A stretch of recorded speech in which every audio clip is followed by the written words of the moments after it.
Man, what the heck just happened? Well, I was wanting the same thing. I was like, that ain't normally how it go. What ain't normally what happened. wait, look.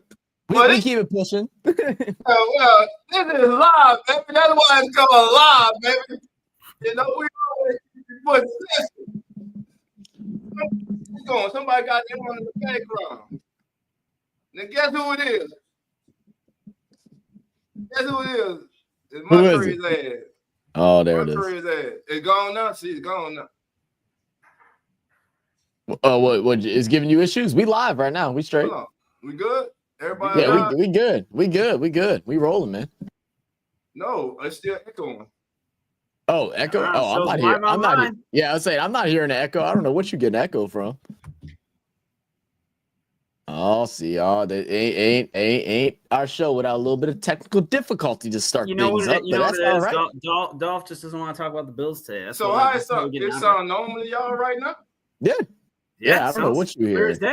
I'm hearing a bunch of noise. Oh no! Do you have another tab open, like with YouTube up or something like that? Maybe. That Fawn said no echo there. Good. What up, Chantel? She said, my brother. What up? How about that? That's better. It was good for us the whole time. As long as it's better for you. All right, we good. That's what it was. All right, we ready to go now. But listen, before we get started, welcome everybody as the NFL turns. Come on in, Sports Network. Carlos and PJ is in the house. And guess what, baby? We got a superstar. I'm calling him a superstar. God damn it, this man here, he breaks down film on every day about it. Division 3, Pop Warner, it don't matter. All you got to do is send this man the film, and he gonna let you know the ins and outs of this player. This man hosts one of the top podcasts on all social media, East Coast Gridiron. Ladies and gentlemen, please help me welcome the one and only Dante. Dante, what's going on, baby? Man, that was a hell of an introduction. I don't know if I deserved all that. What's going on, my brother? Hey, can't call it, man. Ready for another, action-packed day, playoff football. Excited that you guys got me on today, so appreciate the invite. Man, hey, we're excited to have you, bro. It is our pleasure, man. Appreciate you bringing here, man. And let's go around. Dante, please let everybody who may not be familiar with you know about your platform and where they can find you at, my brother. Yeah, man. I feel like 2024 ended with a banger. I feel like we're about to just get started with, everything else this year in 2025. So East Coast Gridiron, eastcoastgridiron.net is where you can find our website. We're on all social media. Well, now that TikTok done shut down, hopefully they come back up. But yeah, literally, if you type in East Coast Gridiron on Google, we'll pop up everywhere. So super proud of that. The guys and me, we put on a lot of work, like you said, with the film studies and all that. So all year long, there's no breaks here. There's no breaks. As much content as we put out during the season. I think one of our subscribers, long time guys, he was like, "Man, you can't wait till draft season because that's ECG season." So we're definitely about to get the year started with the banger. So definitely appreciate it. Oh yeah, man, because I definitely y'all my go-to, man. If I want to know about a player, I just look it up. I look ECG, baby. That's what I've been saying. You know what I'm saying? I'm gonna find out about the player, baby. Yeah, we got you. Carlos, introduce yourself, baby. What's up? It's your boy Carlos and homegirl PJ, and we are the duo of Uneducated Sports Talk. And of course, representing the Come On In Sports Network, man. Check us out on Uneducated Sports Talk on YouTube, and you can check me out on also platforms, not TikTok, obviously, but hey, check us on Facebook, man. Just holler my name, man. We do a lot of crazy stuff on Facebook, man, but also Instagram. You can check us out there on Uneducated Sports Talk on Instagram as well. So there we go. Yeah. Jeremy. Yeah, Jeremy from Beware the Stampede. You can find me on bewarethestampede.com, BWR the Stampede on what was formerly Twitter, and Beware the Stampede on YouTube. So make sure you subscribe and come on in Bills as part of the Come On In network. So appreciate y'all for being here this Sunday morning. Oh, yes, I appreciate the creativity of your name. Always like very unique name. So good job. Zach. Hey man, y'all already know one of the two. Hey, how we managed for me not to be here like at all during any of these Sunday morning streams. The one day Finally, yeah, we ain't got 9. Where 9 at? I'm about to give him a phone call, wake his ass up. Yeah. Y'all be trying to wake my ass up, but I don't answer. I put y'all asses on mute, is what I do. But man, Zach here, real fast sports, here for the come on in. Let's get it, baby. Let's get ready for some football. Let's get it, man. Let's get into some football. We're gonna start yesterday, gentlemen. Let's get everybody's thoughts yesterday. Dante, we're gonna start with you, my man. Your thoughts on this contest yesterday. Yeah, man. I knew that this game was going to go down exactly how it was going to go down. High scoring affair. But by the means of what the Texans and the Chiefs are going to put together, this is a pretty high scoring game for both of those teams. And I really think that this game really came down to, and I said this on our show, the Texans are a really good team that have a couple different injuries that are major, right? And they've always dealt with that. It's the next man up mentality. Once one guy goes down, I want to call out this guy from Iowa State who I was very high on in the draft. Xavier Hutchinson. He's going to be an absolute dog, and I think this offseason his phone is going to be off the hook from his agent because somebody's going to try to get him in a trade or something like that, or in a NFL draft day package. I think he's got all the tools that you want. This game really was, a better team making a good team look bad. That's pretty much all this was, right? It looked like Joe Mixon was still dealing with that injury that he had coming into this game. He didn't look the same. And to be honest, he barely eclipsed 1,000 yards, which is kind of weird for him, but just having that up and down year would have an amazing game and then have a very average game. And I think this game was pretty average from his standpoint. Look, I give the Chiefs all the credit in the world. And one guy that's not going to get the award, but should get the award, is the guy that keeps this offense rolling right now, because Patrick Mahomes and the boys are having a down year. I understand Travis Kelce did what he did yesterday, but really Kareem Hunt deserves more credit than anybody on the Chiefs offense. The Chiefs deserve credit for bringing this guy in when they said he's not going to come back to our organization. And they they let bygones be bygones. They let the years go by. They said, you know what? Isaiah Pacheco went down. We have some injuries in our running back core. This guy knows how we work. He knows how we run. He knows Andy Reid. Let's get him back here and get this going.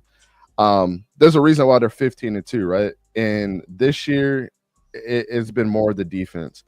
And the draft coming out, I mean, you guys know, and you guys love when I talk about the draft, right? One of the higher guys on my board was George Karlaftis and Trent McDuffie. I actually had them number one at their positional groups coming out, and everybody looked at me like I had 5 heads. Yeah, Trent McDuffie definitely showed up yesterday, and the number one guy on that defense that showed up outside of Chris Jones was George Karlaftis. Yes, career. So, yeah, man, they're playing amazing football right now. Again, it's just a better team making a really good team look bad. Shout out to CJ Stroud. You could tell that he was trying. Offensive line definitely was not helping him out, and that's really the tell of this story. Is like that front seven was absolutely menacing the whole game, and CJ Stroud had to do the best that he could. But John Mechie and those guys are not going to cut it right now. I'm definitely think this is the draft where they're going to beef up. I've been telling everybody this is the draft. If you need any other position in quarterback, if you fail to draft the right player in this draft, it's your own fault. The Texans are going to hone in, and they're going to get the guys that they need, and they're going to build this thing back up. The presence of somebody like Tank Dell is just enormous at this point, man. He gives them just a different dynamic on offense. But shout out to the Chiefs, just doing what the Chiefs do. Right. We're gonna run the ball, and Patrick Mahomes is gonna get tackled, going down, making that pass in the end zone to Travis Kelce. And we've seen this story 1,000 times at this point, right? So, shout out to them. And I think since Patrick Mahomes has been a starter, they've been in the AFC Championship every single year. Nasty work. 7 consecutive years. Every year. Crazy. Trail the Patriots by just 1. Yeah, man. It's crazy, man, how this team year after year finds a way to win. I think a lot of times people get caught up on style points, how pretty it looks. Man, at the end of the day, you just count up the W's and the L's. It doesn't matter how you get them. long as you get them. Now, the thing is, you can win 14 games in the season, regular season, but it means absolutely nothing in the playoffs. We're gonna get to that, because right now, there are some tears pouring. There are some reservations that have been canceled. There are some marriages that are in trouble. A lot of babies that were going to be made, that has been put on hold, because last night, the super rookie, baby, the super rookie did his job. Carlo, what's your thoughts on this game, my brother? Are we still talking Chiefs and Texas? Or we... Yeah. You know, okay, I was making sure. I'm so excited to get to the next game. Okay, obviously, look, the better team still won, in my opinion. Obviously, now let's just go out there and say it, man. There were some tough calls, some good breaks for Kansas City. I want to know more of Jeremy, because I know he's a known Chiefs hater, and he cannot wait to break that down. But I'll get my thoughts first before I bring up to Jeremy. But no, the better team won. I knew that Travis Kelce was going to come out there and have a dominating game, not like this, 117 yards, but he would have an impact. That's what they do in the playoffs. Pat Mahomes, Travis Kelce, those two are what keep Kansas City going. The Texans themselves, look, not a great season as a whole. A lot of injuries. We knew about that, from Diggs to Tank Dell. Very unfortunate for their offense. And Mixon was hurt for a part of that year as well. And their defense kind of held it down. But Stroud has to come back with a new mentality for year 3. Year 1 was all about work. Right after year 1, he went to the podcast. Not saying what his downfall was, but podcasts, a lot of interviews, a lot of social media. Not saying it was wrong, but hopefully he puts more effort into getting better for year 3. But the Chiefs, my opinion, just a better team. You take the Texans squad, and indoors, bad division. They win it by week 6. Let's be real.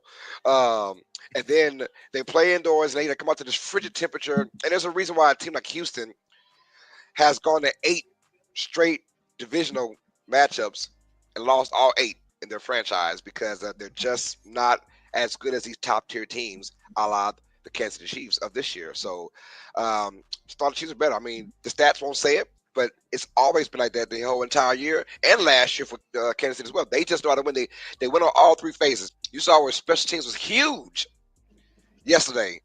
Bunch of missed field goals, block kicks. The first overall kick return went about 70 yards for Kansas City. So, I mean, special teams was huge in this game. They dominated all 3 facets. 2 facets. If you can dominate 2/3 of the game, which is defense, special teams, you're probably going to win that game.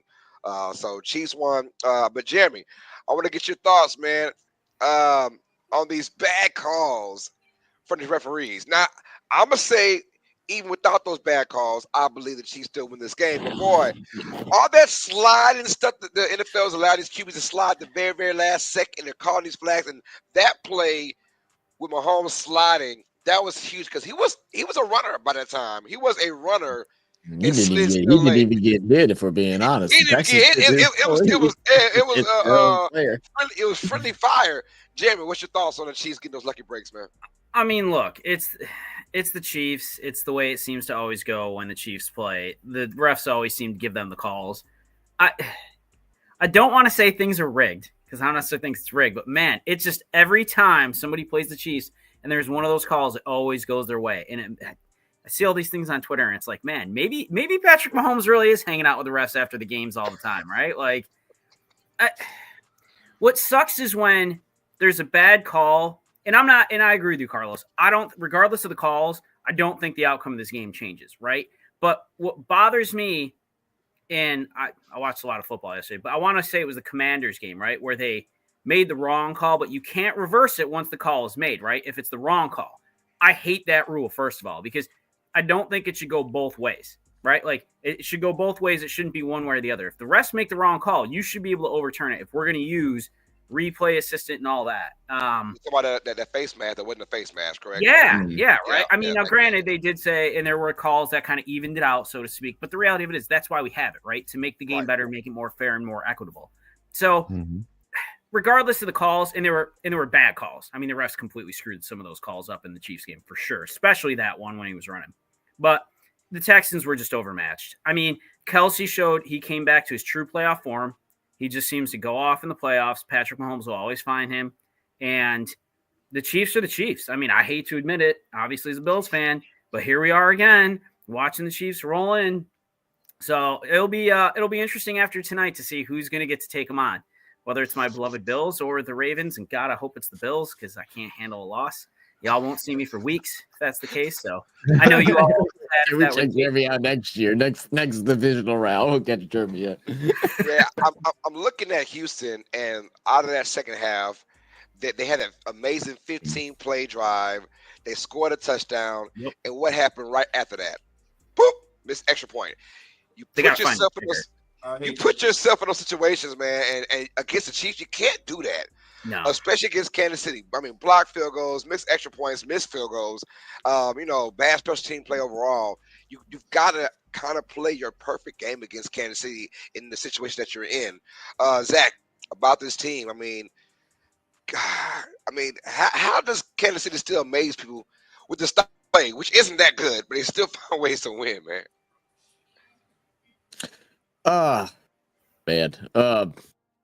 Dude, y'all have covered like most of it. I feel like, with everything going on this game and stuff like that, and I totally like brain freeze right there. I guess I'm not used to being up this morning. My brain just turned off for a moment, but we're here now. Man, when I watched this game and I was sitting there, the one thing that threw me off, it's not just the refereeing and stuff, but yes, with Fairbairn and he's been good all year. I think that's the thing that confused me the most. And missing these kicks, you're talking about 7 points missed off the board from the blocked kick, the 2 blocked kicks, the missed extra point. That's 7 points in a playoff game. That's enough to get you fired and gone. And personally, I wouldn't be mad if he doesn't have a job coming the next morning, because it's tough work. You gotta be pivotal in those moments. You can't make those simple mistakes, and it's not just on him too. I mean, like he definitely had no air underneath any of his kicks. He was sitting them straight at the damn line.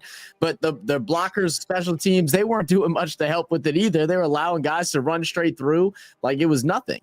I think my biggest thing with this game, though, outside the reffing and stuff, is just the Texans have got to bring the juice, man. And they just aren't bringing the juice when it comes to these games. They don't have, we talk time and time again about teams that come into the playoffs and how they, have these special plays, these different things that they bring out that's different from what we see in the regular season. We saw none of that with the Texans. This is the most important game for you guys. You're going up against the reigning Super Bowl champions. You're going into their home in Arrowhead, and you had nothing special to bring out to try and swing momentum to your side. You didn't have a single thing.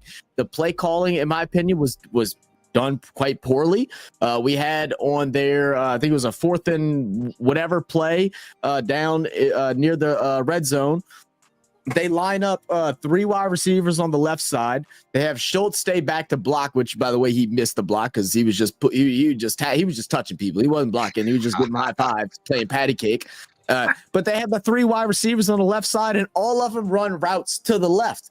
So there was this final play, the last play, that's either you score here and you have a chance at possibly, get an onside kick, whatever, or forcing a 3 and out or whatever, and get a chance to go ahead and tie this game up or take the lead or whatnot.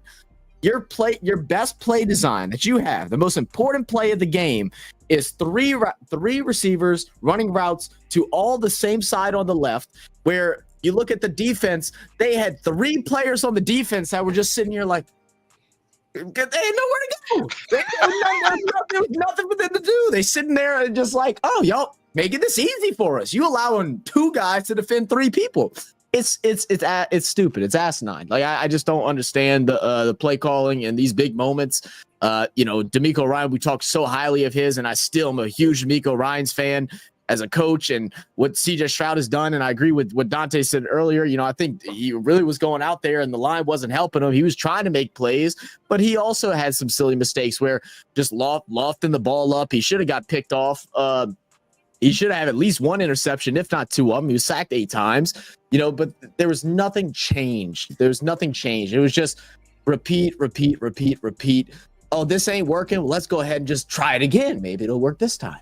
That's the thing that would frustrate me the most with that game. I tell you what, that Chiefs defense has not been talked enough in this Pat Mahomes run. They have been just truly outstanding, especially the last 2 years. Oh, absolutely. They have been out when the Chiefs offense has kind of sputtered, right? Outside of Mahomes and Kelsey, when they had no receiver. And mind you, in this game, where was DeAndre Hopkins? Right? Nothing from D-Hop.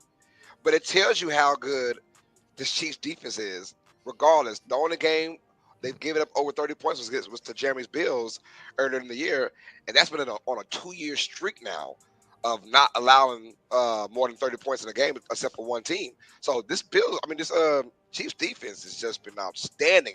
And for whatever flaws the offense may have, you can't really tell because that defense with Chris Jones and like my man Dante said, Mr. George Karlaftis, he's been amazing, and Trent Duffy, and those guys have just been quiet under the radar, and they don't get all the. Even Chris Jones doesn't get the necessary love affair like Aaron Donald has gotten over his career, right? And Chris Jones has just been as dominant in a good 3 or 4 year span as Aaron Donald. People forgot Trent McDuffie was an All-Pro last year.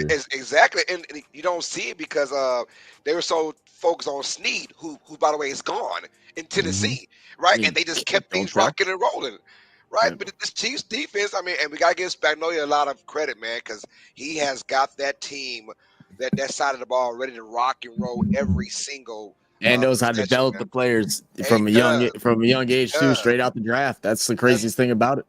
I know Spags is out there trying to get a head coaching job, but I've said this on my show plenty of times. Like even with Todd Monken, you've been an offensive coordinator, a successful one. You've already been a head coach and failed. What's the problem in being just an all-time great coordinator? Hey, I've always said it. Amen. Like you'd be a Hall of Famer, at this point, because nobody can deny your body of work. What people are going to say, you want people to say later on in your career that I handicapped the coach that you thought was good because my game planning was so good. Remember, it was Andy Reid's team, but it was Steve Spagnuolo's defense that was dominant and stepped up to the plate every single year. And that's a feather in your cap right there. And I'm sure Andy would be the same way. He would ride for his guy to be in a Hall of Fame or whatever the case may be, or talked about as highly as one of the best coordinators out there. And I did want to bring up one point about what you guys are saying about the penalties, man. When I coached, I said the same. I said this. If you let the game come down to a penalty, then you didn't play hard enough. Unfortunately for you, because there's 60 minutes of football. I don't care about the bad calls. They're going to get called. Now, here's the thing. And professional sports is unacceptable. So I understand that there's an exception to the whole thing, right? What needs to happen is what the UFL is doing. Have somebody out there that's reviewing these plays case by case. Yes. And so you can see in real time. And then also the NFL is missing an opportunity to educate new fans. We have the technology to pull up something like we got the stupid Fox robots that are out there dancing, but we don't have like an AI diagram of exactly what a NFL call is, or have like some robot showing exactly what would be considered a false start or a pass interference and things like that, and educate the new fans, because there's such a gray area right now. And have 2 penalty flags, just have like a green flag that's just for penalties. You get 2 of them in the game. The rest of them are up to referee, booth review or whatever the case may be. The thing is, why they don't want to do that, and I understand, they don't want to slow down the game. But now we're at an integrity standpoint. Every single game with somebody like the Chiefs, and people are not going to think that their eventual Super Bowl win. For a lot of people are predicting that. That's what it looks like at this point. Right. That it's not going to be legit because everybody's saying, well, they won the game because of a stupid penalty at the end. And it's like, no, it comes down to wins and losses. And these 2 teams had 60 minutes to win. And unfortunately, the Chiefs just did a little bit more. Blaming the referees at this point is not doing anybody any good. But at the end of the day, as humans, as football watchers, we understand that there are changes in momentum because of penalties. There are bad calls from referees. And we just need to clean it up as much as we can. If we saw progression as fans, we wouldn't feel so strongly about bad calls, right? Because we'd be like, all right, the next year they're going to address this and bring up in a new system. But right now it's like you had the ability to call pass interference or throw a flag for a pass interference, and it was reviewed. And now we went back. They have done something, Dante. After the game, they sent out a thing on Twitter that say, "Oh, hey guys, we actually, in fact, did miss this call." They do. They let us know. They're like, "Oh yeah, we did actually miss what Dante said. My thing is, I was saying yesterday, why in the hell there's somebody in New York who's watching this? When you see this egregious call in the game, that was a game-changing moment in the football game. You should buzz down to the field, stop the game. You made the wrong call. Go back, but they don't do that. They let it go, and like you say, Zach, then the next day they want to send that stupid ass. Now I say the stupid ass message out talking about the call was missed. That was the wrong call on the field. My bad. But the same damn referee crew we'll get it better next time. Probably not. They're assigned another game the next week. There's no repercussion for these. But it's ridiculous. We can go one way, not the other. Like, we have the technology. Why aren't we utilizing it to make the game better? Yeah. Make it the way it should be called, because it does impact everything. Yeah, and it wouldn't even be a delay of like making things longer and stuff like that. Yeah, I think reviewing penalties is definitely, that can spend out the game longer than what we want it to be. But whenever I think it was the Saints Bucks game, and the Bucks had gotten the penalty or whatever, and the refs were trying to say it was first and goal from the 25 when it wasn't. It was just first and 10 from the 25, yada yada. And Tom Brady is talking to the guy in New York, and he's like, hey man, you can't just call in and just tell them hey, this is the right thing to do. It's like, no, they can, they just don't want to. They just don't want to. Well, at least just show us the thought process, right? Dean Blandino in the UFL, that's one of the best parts of the UFL to me is watching the thought process of a guy like him go through exactly what a penalty is. And I can tell you 99% of the time, we all walk away from a penalty after he calls it or reverses it or whatever. Okay, that was the right call. Yeah.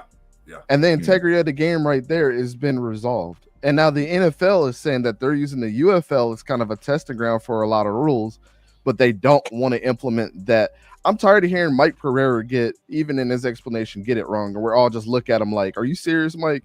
You've been doing this for years, bro. And you're getting it wrong in your explanation. You're even confused. It's crazy. It's very true. Yeah. Uh-oh. What up, Nat? What up, Nat? How you doing, my brother? My brother's I'm doing good. It's funny to hear y'all. I've been listening to y'all last few minutes while I was trying to get the apartment warm because it's cold as hell. I was like, they sound like they all sound like the damn Raiders form right now. So when they talk about this Chiefs game, I was like, y'all sound exactly like the Raiders form. Now you understand what it feels like. Got you. Hey, I'm going to say we all can agree that the better team still won. Yeah. They had their chance regardless. Yeah. And they couldn't. I hate kickers. But I hate kickers with a passion now because of this year. These are some of the sorriest damn kickers in the history of the National Football League. You got one job, go your ass out there and hit a 27-yard or 32-yard field goal, and you're donking shit off the upright. You're missing wide right. You're missing wide left. And all the players on the sideline, they got to hold their composure, knowing damn well they want to choke the hell out you when you walk your ass on the sideline. Because all you got to do is walk your goof ass on the field and kick it through the upright. And I'm tired of these kickers causing teams the game, man. I'm tired of this shit. And I always say, though, Dolph, if you want that to happen, then take your ass up there and learn how to kick. I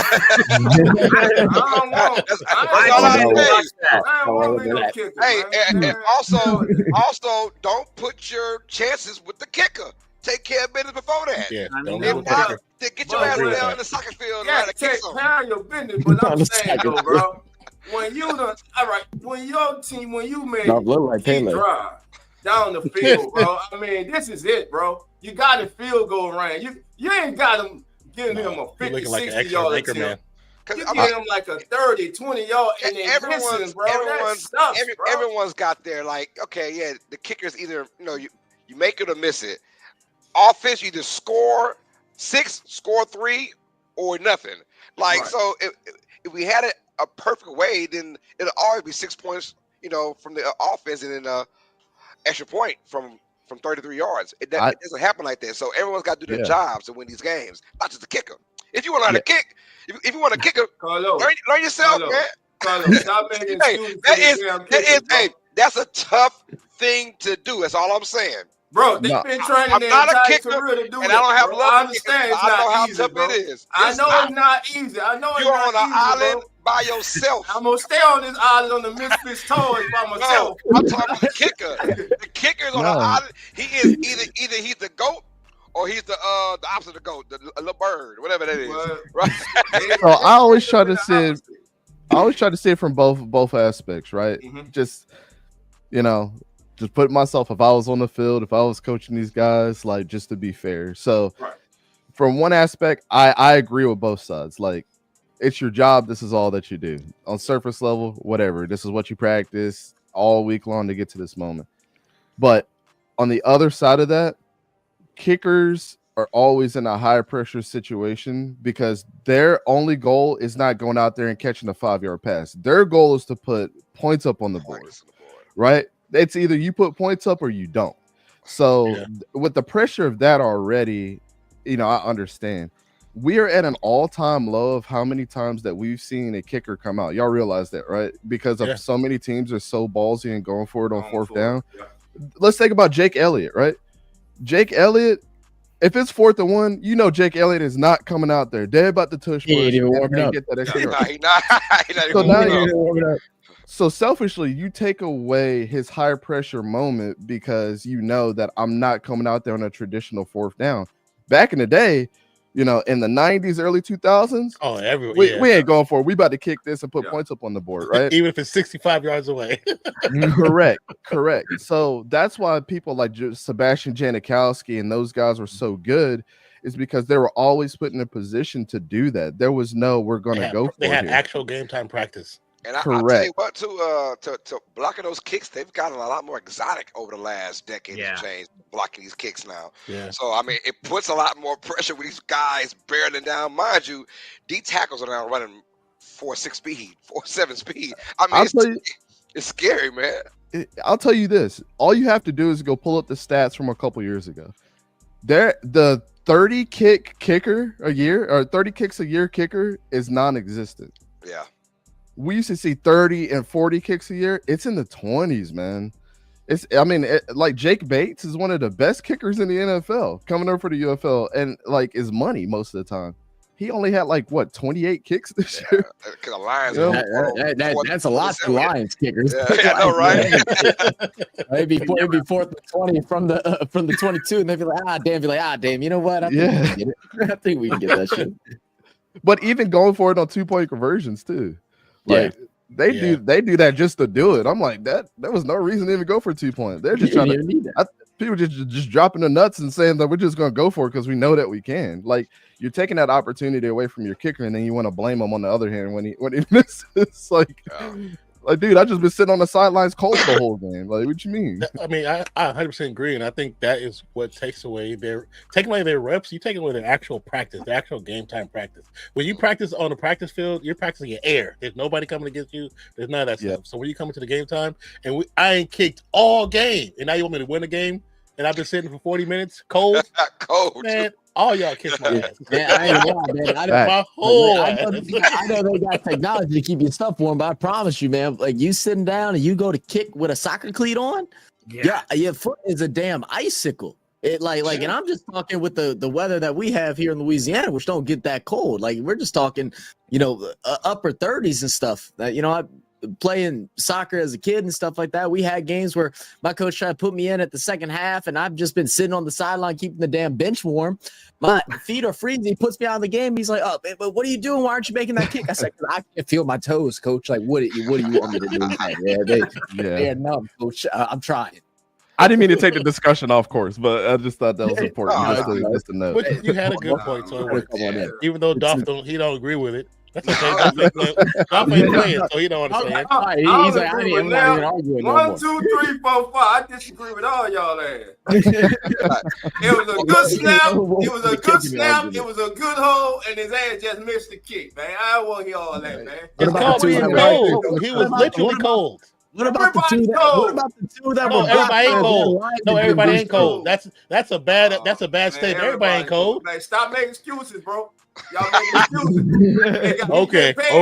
Kick, bro. They don't say you get paid to make the kick in ideal weather situations. They say we pay you to make kicks regardless of the weather, below 0, 1 degree. That don't make any sense when some of these teams are in stadiums. So shut that up. That don't make no sense. I'm talking about when they don't practice outside. Hey, hold on. Dante, I know what we're doing. I know what we do on Friday when we have an off day during the Senior Bowl. We bringing Dolph Jackson's ass out to the field and some playground, and we're gonna have him kick the damn ball. Is what we gonna do. He gonna pull everything in his body. He ain't kicking it.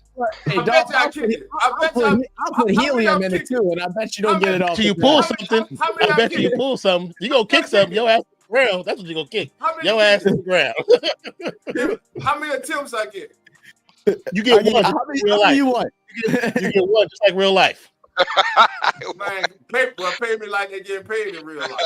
Oh, now we got. That's an excuse. Oh, now I need the money to do it. I need the money. Okay, I give $5, dog. $5 and a high five. That's enough from the B game, y'all. Let's get to the A game, man. Let's get to it, man. Yo, we had a barn burner from the word go in this game, and it started with a Lions touchdown to go 7-0. As you see the score, the Washington Commanders.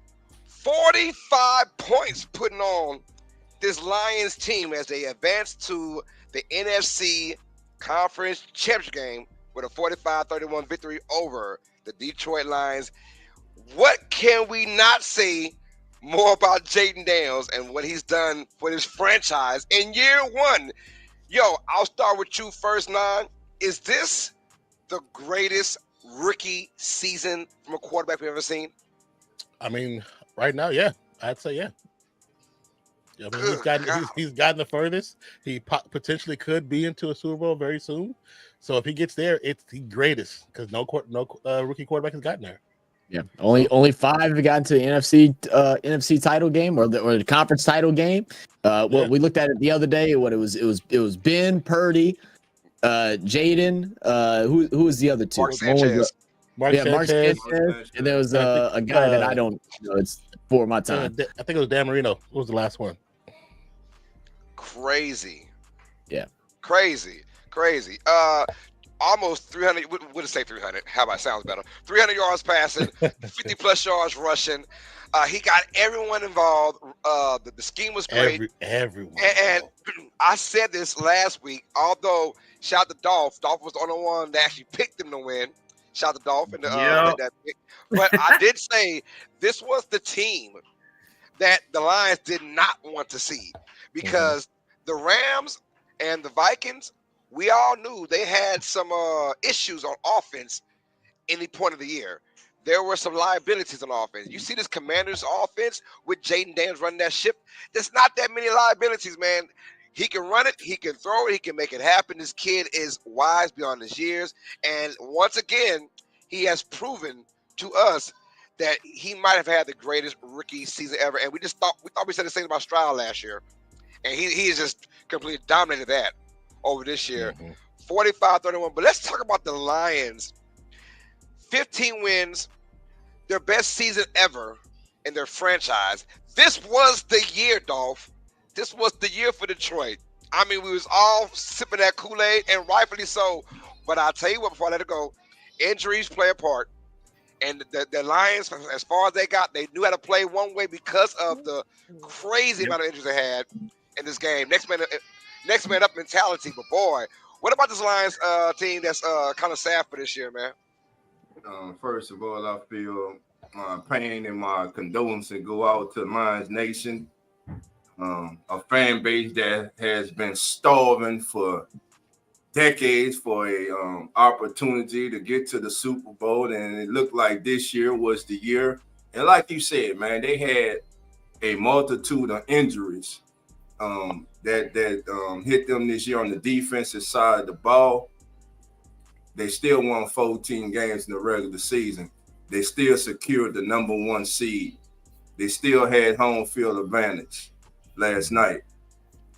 But simply put, they ran into a team that was a nightmare, a matchup nightmare for them. Like you just said, Carlos, Jaden Daniels, the kid is poised and calm beyond his years, man. And it didn't just start when he got to the NFL. It didn't just start when he got to LSU. It started at Arizona State when he was a freshman, and he led that upset over USC. And I was sitting there just watching this kid like, man, this kid is really good. And he's quiet. He's at Arizona State, so he's not getting much press on this side of the country, but the kid can play. And you have seen throughout the entire season how this kid has come in, galvanized the entire team, a team that none of us here, not one national media outlet, analyst picked this team, yet alone to make the NFC Championship, to make the playoffs. Most even had them finishing last in the NFC East. But despite all that, this team is now one game away from going to the Super Bowl. And I got to give a shout out to Coach Dan Quinn. In the offseason, when they hired Dan Quinn, I was not a fan of Dan Quinn being a head coach. I was tired of retreads. I saw Dan Quinn as a head coach before. But, man, it goes to show you, when you get the right quarterback, when that quarterback walks through the door, that's a franchise changer, man. And to me, that's what happened to the Lions last night. And also, I also think a little arrogance for some of the Lions, man. I think they were a little arrogant, man, thinking that this was just a formality. You don't. This the NFL. You don't rule your helmet out there and just think you go run over this team. First of all, you only been successful for the last 2.5, 3 years. Don't forget about the years of futility. You got to get there, man. And some Lions got humble. I'm my Rod St. Brown. That's all I'm gonna say. Ain't nothing to humble that, man. Yeah, I mean, what you're saying, I agree with what you're saying. You know, we got Lions fans that come into the channel, and they called this weekend pretty much a no-show. Like, they didn't have to be there. Like, they were talking so much trash, and me and Zach were saying, you can't overlook any team during this time of the year, no matter how good or bad you perceive them to be. This is where everybody show up the best. Well, and everybody's there for trash. You're talking so much trash right now. I was like, and it was like, as much as we like both teams, we would love to see Lions go on to get Super Bowl and break that curse and break that streak. But y'all if the fan base and the team are on the same accord mentally, y'all walking in gonna lose. And that's exactly what they did. Too cocky, overlooking them, looking towards the Super Bowl, looking towards the end. Like, yeah, man, you did yourself a disservice. Right. And let me just say this right quick. And those fans, probably not them, but a lot of those fans who were talking and patting themselves on the back, I guarantee you, before Dan Campbell got there, they were not Lions fans. But now that the Lions are winning, they're wearing Lions merchandise. They got a Lions man cave. They got a damn lion painted on their cars. Their front door, you ring their bell, it rolls like a lion. So, reminds me of Colorado fans. Yeah. A lot of Buffalo fans. You speaking too much truth, Dante. I ain't watched that much Colorado football in 15 years. Ever. I'm talking about when they had Eric Bieniemy in them. I ain't never watched that much Colorado football. Even they had Cordell Stewart. I ain't saying I was Colorado fan. Yeah, out here, Cordell Stewart, yeah. Jesus. So, look. Go ahead, Jeremy. No, I was going to say, here's the thing. The Lions live and die by offense, right? This is a team, if they can outscore everybody else, they're going to win. Like, we all know that. We've seen it all year. That's the problem they ran into when they played the Bills, right? Like, it's who's going to put up more points. And granted, that's any game. They don't have a defense. They have 18 guys on IR. But the reality of it is Dan Campbell lives and dies by offense. They want to throw for 400 yards. They want to rush for 200. Like, that's it. And the times they've run into teams like the Bills, like the Commanders last night, that can just keep pace with them, eventually you get to that point where it's like, who's going to make the mistake? I was worried when the Commanders went down, didn't kick the field goal and take the 3 points. I'm like, this is a team you want to take any points you can get by. And what impresses me the most about Jaden Daniels is he didn't flinch, right? They go down there, they don't get the points. They didn't flinch. They didn't waver from what they were going to do. And he went out there time after time and he made the plays he needed to make. I mean, and you look at how, as a quarterback, we talk about how good they are, their ability. Look at how he makes that team better. Like, Eckler went off last night. You've seen Brown, who no one's seen anything from in years, all of a sudden become the superstar wide receiver that nobody's seen putting up 80, 90 yards a game now in a tutty. Like, it's crazy. There's something about that kid that is special that we have not had the luxury of seeing as a rookie quarterback coming into the league. And I'm super excited for him as his future goes. Well, the thing is, you talk about Brown, his performance last night, but you know what? One thing that came up just before the game was Amon-Ra St. Brown talking about the players that were picked before him and who's this guy? I'm gonna make them pay. Who is this guy? How did he get drafted before me? Well, he's the guy that put 100 on your squad. You know. Facts. I'm sorry, I was gone for about 3 or 4 minutes, so I don't know if you guys talked about the turnovers that happened, but if I did, I apologize. But the Lions and the turnovers, you're not going to win against teams like that. No, maybe against the Vikings, the Rams, not the Commanders. When the Commanders have gone back-to-back playoff games with 0 turnovers. Matter of fact, they've gone the entire year barely having turnovers because of how efficient they are on offense with Jaden Daniels and company. And they've been living and dying, like you said, by the offense. And scoring 31 points could beat about 90% of the NFL. Yeah, but not in this game. That's why I know they were huge Buccaneer fans last week. And when they saw that field goal go up through the middle, no, a lot, off the right, as Dolph was saying, doinked it. But that doink went in, though, for Zane Gonzalez. When it doinked and went in, I know they were sick to their stomachs because they knew, whoa, this Commanders team is something different. There isn't that much liability on offense. They can hang with us. We just have to not make mental mistakes, and that's exactly what they did. They did that.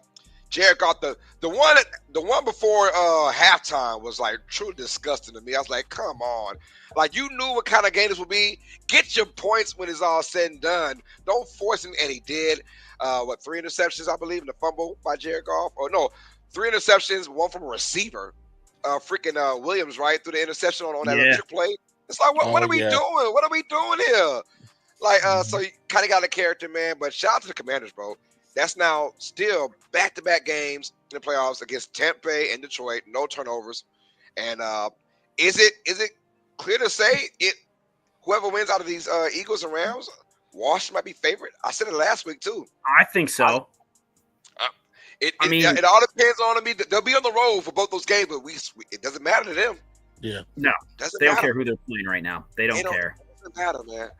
So very excited for this Commanders team. Franchise is going places, man. 45-31. That is mind-boggling how Detroit knew. They knew they couldn't stop this team. They knew it. As soon as Zane Gonzalez made that field goal, they said, we cannot stop this offense. But what we can do is outscore this offense. Try to outscore, Try to outscore like do everybody else. And just, this week it's just not their turn, man. And I feel bad for Lions fans because, there was a great year. 15 freaking wins. Hell, the NFC North, they're all pretty much one and done, huh? They're all one and done. Jesus. So they dominated the NFC, the quote-unquote best division of this year, Vikings, Lions, and Packers, and they are all one and done, man. So shout out to the Commanders, and this could be a team of destiny if Jaden Daniels can take care of business and do the exact opposite of Stroud, right? Don't just go on, just keep it football, baby. Keep the main thing. Oh, this Commanders team is scary. Oh, they are scary. Yeah. What's your thoughts, Dante, on the game and what the Commanders' future possibly could hold in this playoff?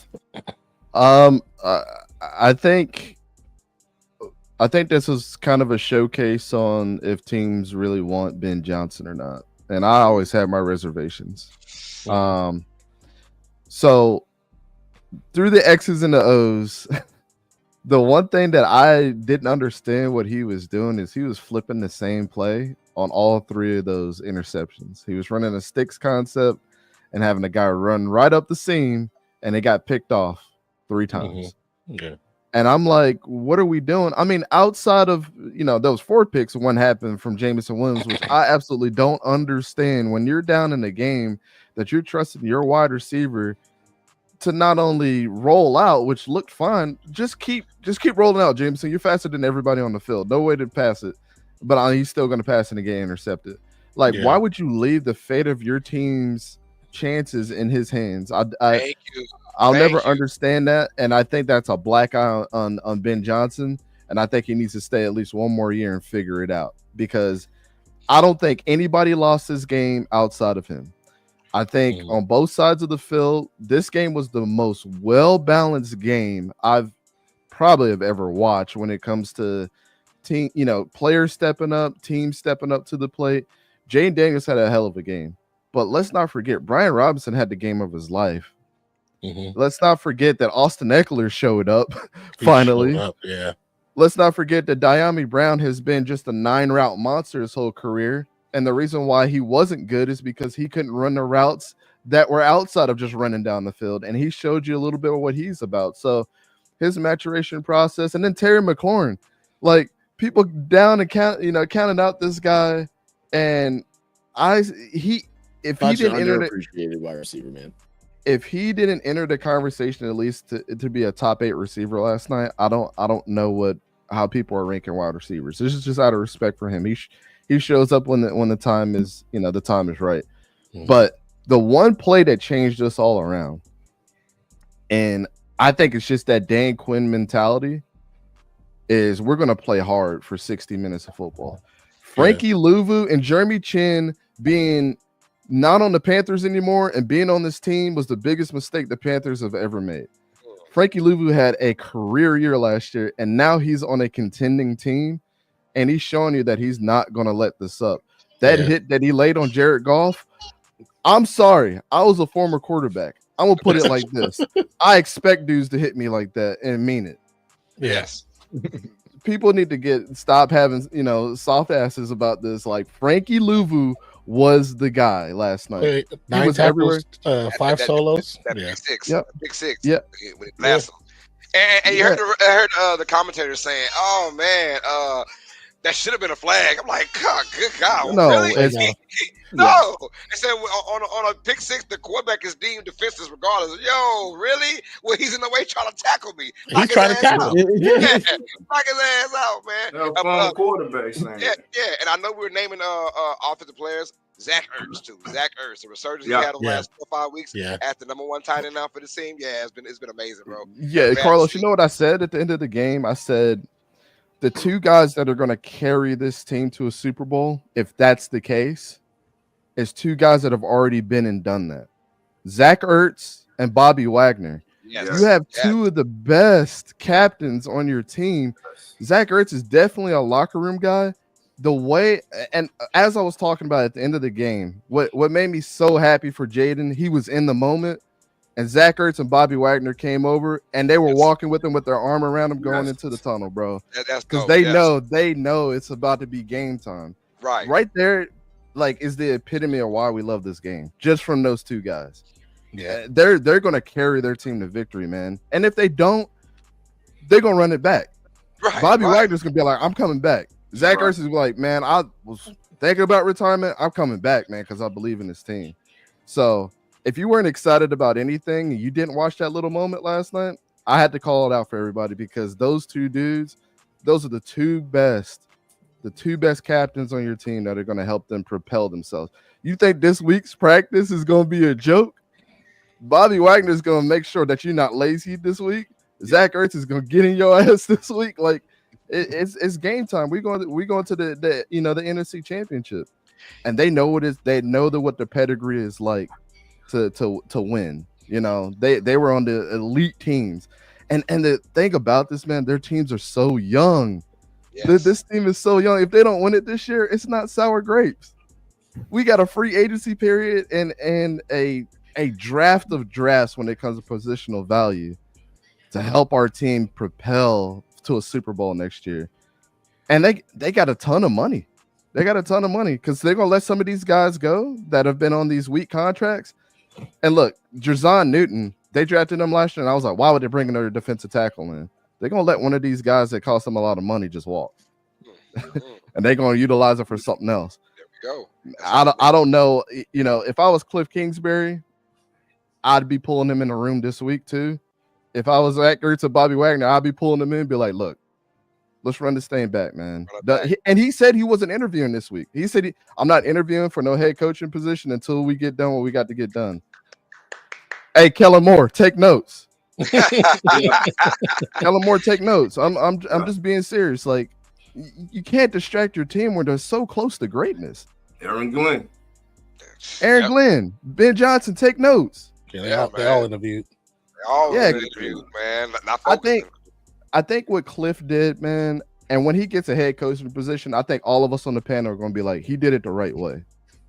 He did it the right way. From this moment on, not only did he do his stint in Arizona, he got exactly what he wanted. It didn't work out with Kyler, right? Right. Then he went back to college and helped propel Caleb Williams into the number one spot. Even though they had a crappy season, he still made him the number one pick. Then he went and took an OC job to help this young man out. Like, I can't say enough good things about what he's doing too. Like, let him do this one more year, win a Super Bowl, then go find your team. And I think Jaden Daniels and the boys are gonna be like, well deserved, man. You did your thing. And Dan Quinn, let's not forget, as much as we clown that Super Bowl 28-3 and the comeback by the Patriots, he still found his way with the Falcons in the Super Bowl. So he knows how to get there.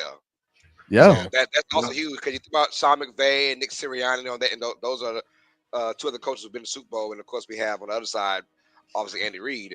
But yeah, Dan Quinn has been to the Super Bowl before too, so he's not a quote unquote liability as a head coach. Oh, I forgot him and Bobby Wagner. Yeah, together. And see, we'll see how. Man, they got the trio of just motivation right now. They know what it's like to be there. Exactly. That's why he went there. That's why Wagner went there, because when Dan Quinn got the job, Wagner said, I'm coming. I know that defense left, right, up, down. You know, I know all that. So yeah, I'm there, coach. Man. Anybody, That's right. anywhere, anytime.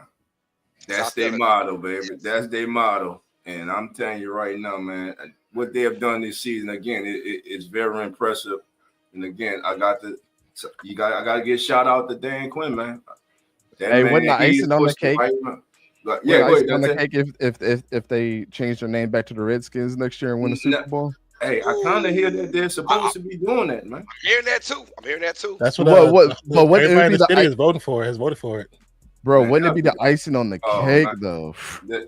To top it off, a Super Bowl championship with the back to the original name. Yeah. The first of the original name and do it. If you win it as a Commanders, I might want to keep that mojo. well, fact. They should just change it by next week. Just go pull out the old jerseys and change it before next week. Yeah, I don't know. Yeah. If I win it, hey, if we lose it, that's fine. All right. But if we win as a Commander, I want to kind of keep that for a little bit. You know what'd be dope is if they do make it to the Super Bowl and they pull out the Raiders or the Redskins uniform for that game. Oh yeah, they'd be like, "We made an exception for this game." Yeah, that'd be crazy. That'd be great. That'd be great, man. And I'm gonna go off something that Dante said about Ben Johnson. And you guys know that week after week, that Ben Johnson is the hot name around the league. That everybody wants Ben Johnson.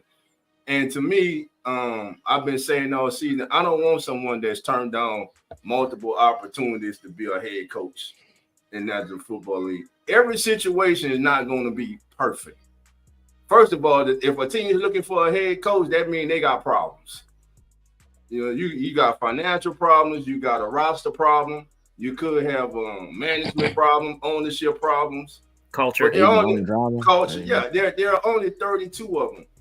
And I think last night, like Dante said, hurt him. But another person that this season hurt and yesterday didn't help either, whose name was hot last year, was Bobby Slow of the Texans. Bobby Slow was a high commodity. A lot of teams wanted to interview him for their head coaching job.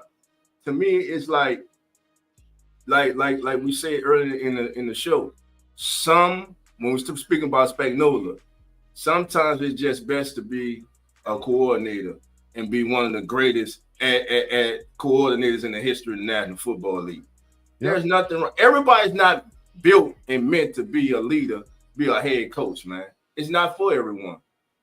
I don't see what Ben Johnson has done that another coordinator couldn't do with all the weapons that are here. And for example, Todd Monken going to the Ravens has excelled Lamar Jackson into Super Saiyan 3. Like, the dude is top tier right now on what he's been doing. Like, He's about to be a 2-time MVP. He's putting up the best 2 statistical seasons of his career and has elevated his team to another level.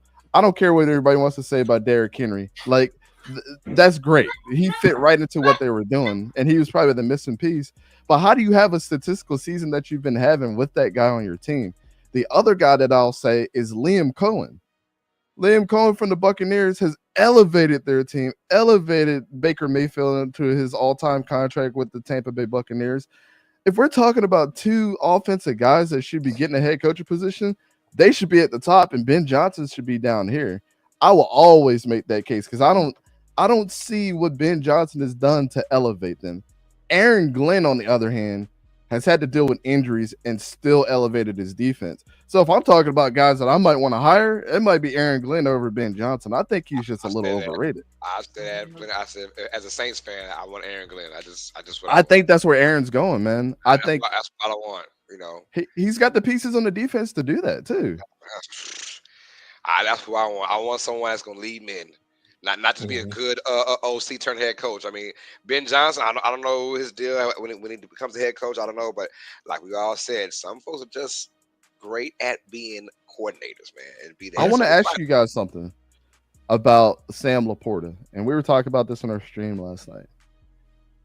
That one catch that he made, the one-handed catch in the end zone, was his George Kittle and Travis Kelce moment for me that I've been looking forward to put him in my top 3. And I think he's the number 1 tight end in the league right now.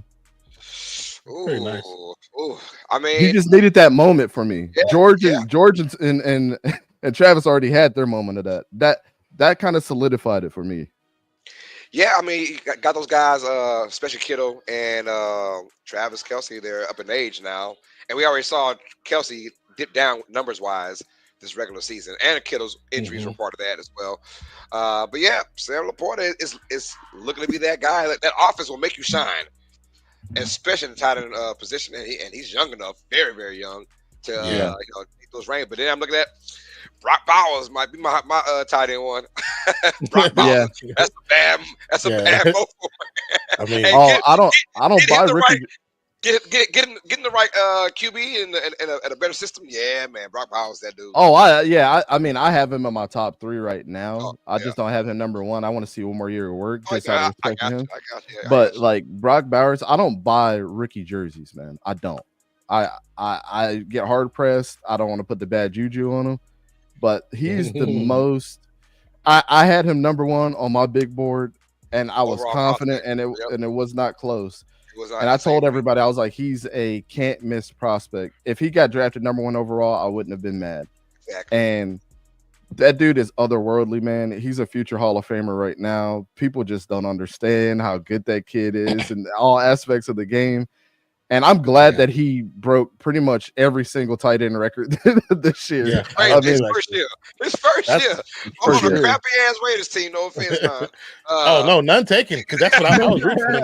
I was rooting for him, man. The crazy thing I thought it was the wrong pick for the Raiders, but I didn't think it was a bad pick. You know what I'm saying? That's how I felt. I was like, I mean, we talked about it during the draft. Like, that wasn't who I was looking for, but I had been watching the last couple of weeks of college, so I was like, I'll definitely take him because he's an amazing prospect.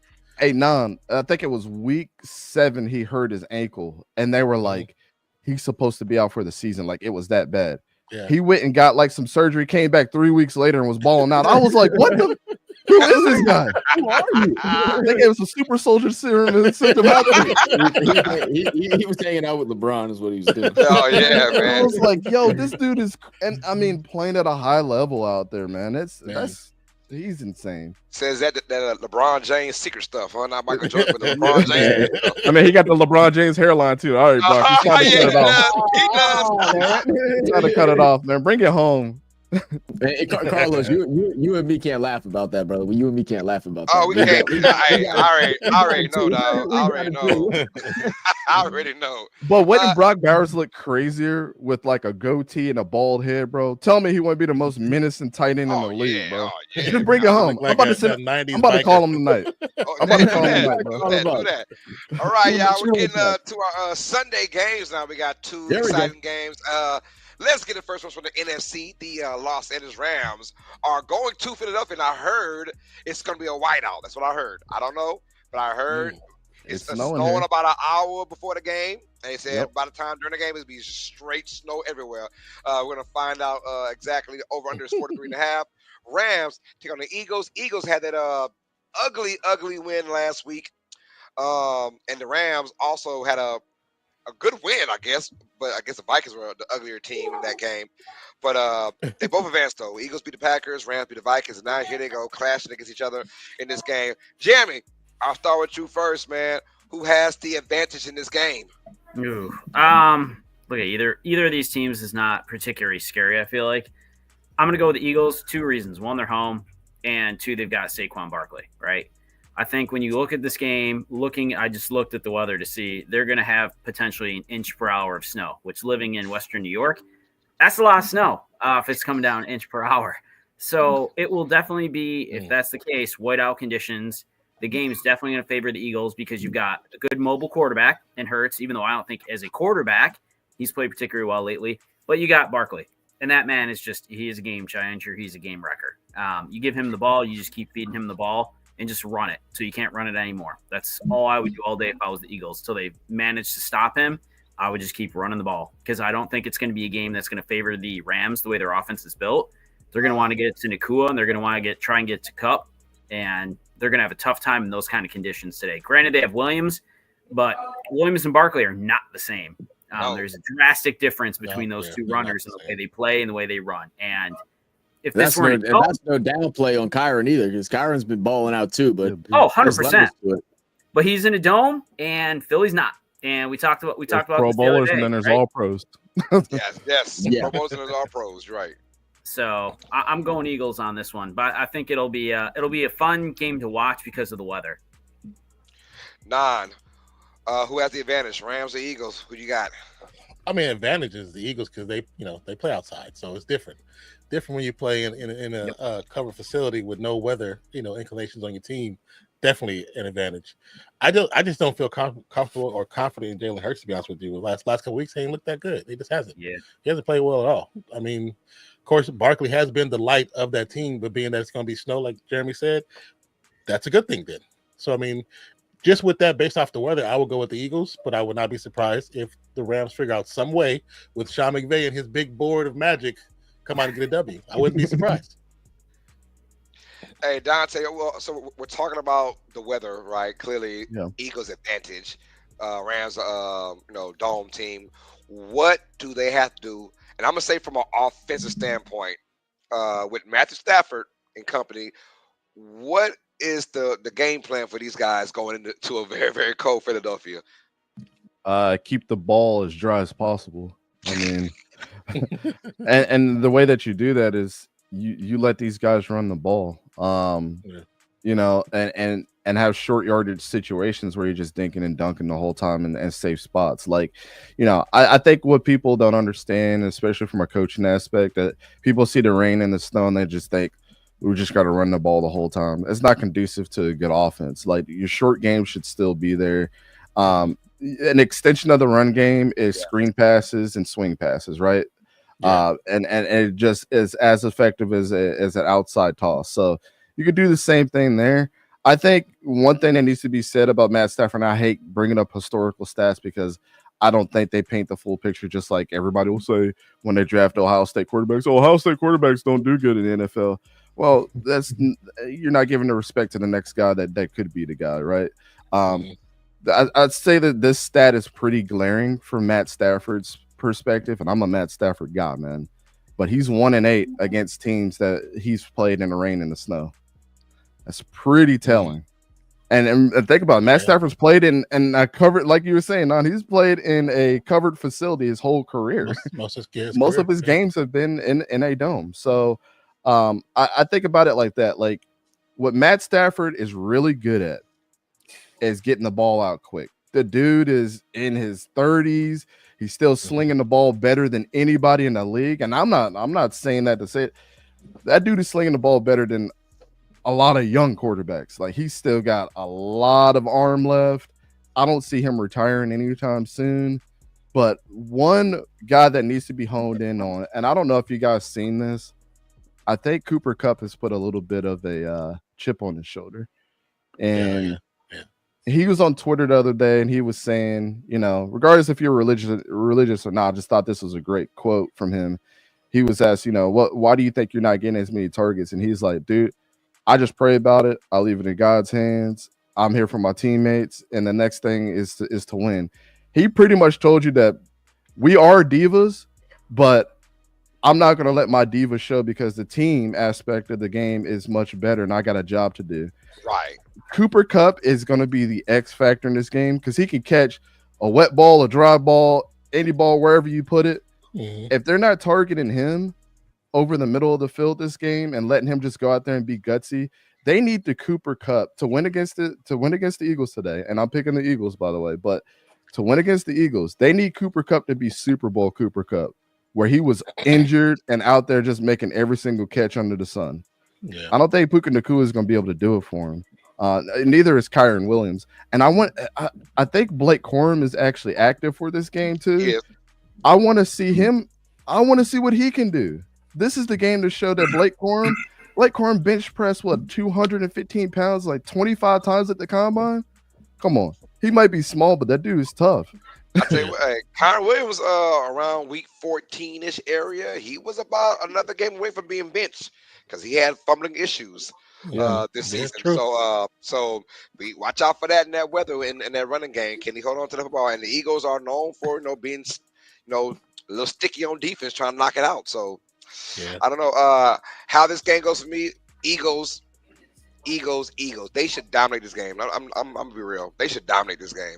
If their offensive game plan is to punch you in the freaking mouth and to hurt you, because let's be honest, the last time they played this particular Rams team, Saquon went off for 200 plus, right? Mm-hmm. And if they had that same type of mentality again, because what I hate when I saw that Packers game, I'm gonna tell you right now, just like the Ravens. When you got in Derrick Henry and you're the Eagles, you got in Saquon. The thing is, use their ass. Use them. Yes. There should be no reason in this particular playoff instance now. There should be no reason to not have 30 plus touches. I think Saquon gets it once or twice every single possession change. Every time they every time they move the chains, he should get at least one time out of those 3 downs. If it takes 3 downs to get a first down, I'm saying it should be Saquon heavy in this game because now it's about just win it. I don't care how they win it. Like Lamar, I don't care how you win it, right? Just win it because you've been MVP. Jalen Hurts, you've been to Super Bowl, you lost, but you can go back again.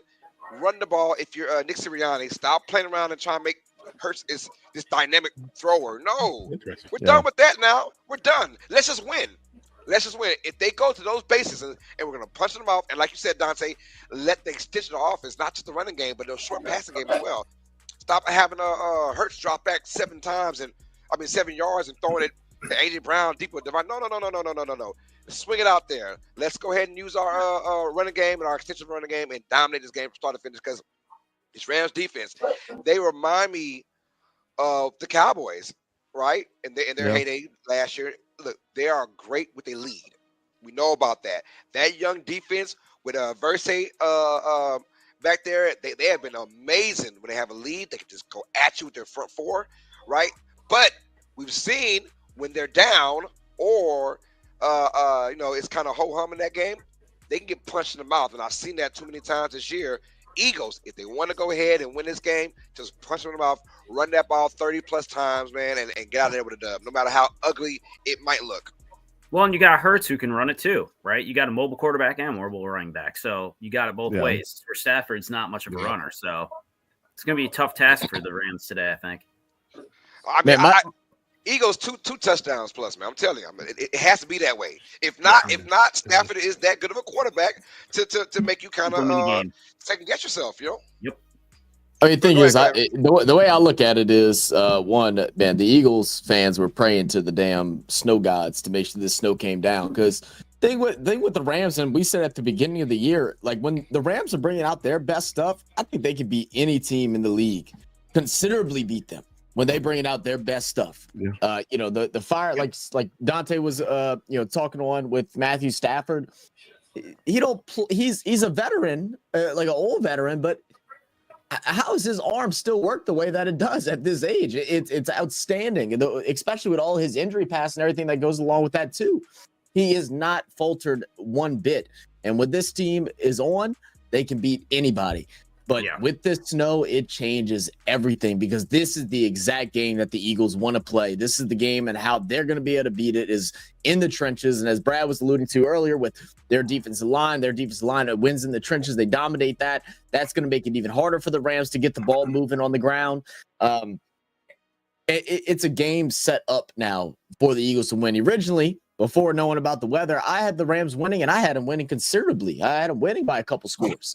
But now with this change of weather, it makes a big difference. This gives it gives the favor into the Eagles' perspective. It allows them to be able to play the game they want to.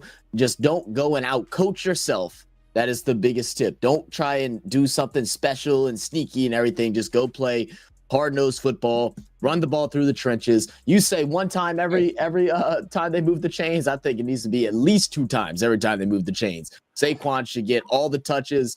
That's what you have to do. And I agree. I think it could be a 2-score the other way because of these circumstances.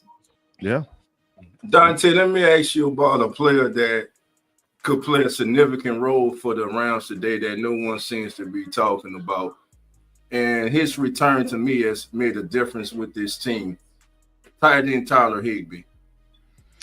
I said last week to my wife, I said, I think Tyler Higbee's going to have a good day.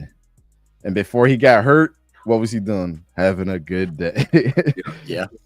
I definitely agree with you.